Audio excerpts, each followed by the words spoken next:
Every year, MRSA kills more Americans than HIV. It kills more than heroin. It kills people in the places they go to be healed. We have been at war with bacteria for a century, and for the first time, we're losing. The World Health Organization calls antibiotic resistance one of the greatest threats to global health in human history. The pipeline for new antibiotics is nearly dry. We keep looking forward for the answer. New molecules, new machines, the next breakthrough, always just ahead of us.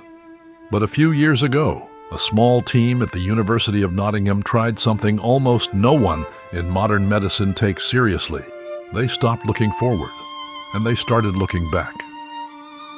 This book is over 1,000 years old. It contains the cure for one of our deadliest infections. We threw it away.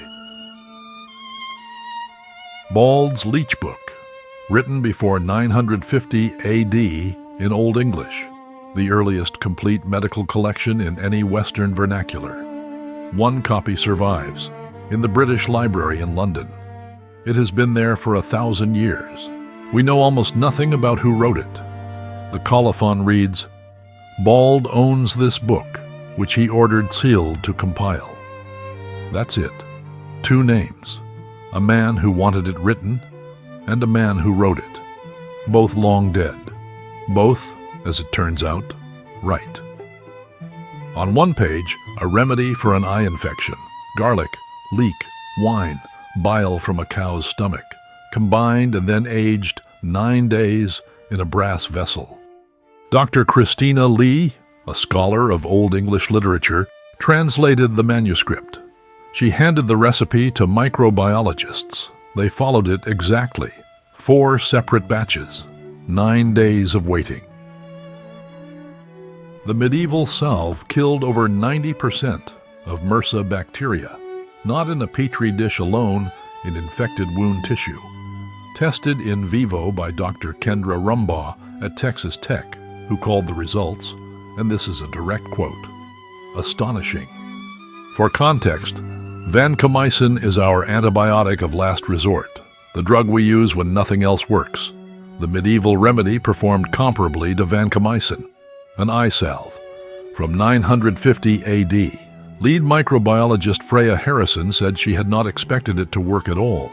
The lab went quiet. Why does it work? No one knows completely. Each ingredient alone has modest effect, but combined and aged in a copper vessel, something emergent happens. The 9-day fermentation in brass leaches copper ions into the mixture. The wine's acidity changes the biochemical environment. Medieval polypharmacy. A synergy the monk could not have named, but had clearly observed. Modern drug development isolates single compounds. One molecule, one target, one trial. The medieval mind worked differently. The recipe is a system, and somewhere in that system is an antimicrobial logic that still has no complete scientific explanation. Think about what it took for this recipe to reach a Nottingham lab in 2015.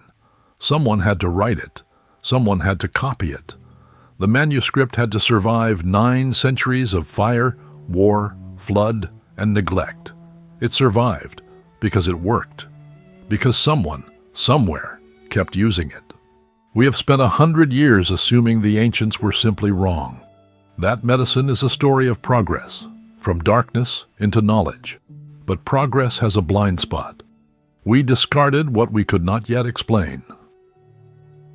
The answer to our most dangerous infection was written before the Norman Conquest, in a book that almost no one has opened in 1,000 years. The monk who ordered it written never knew his name would matter again. But here we are,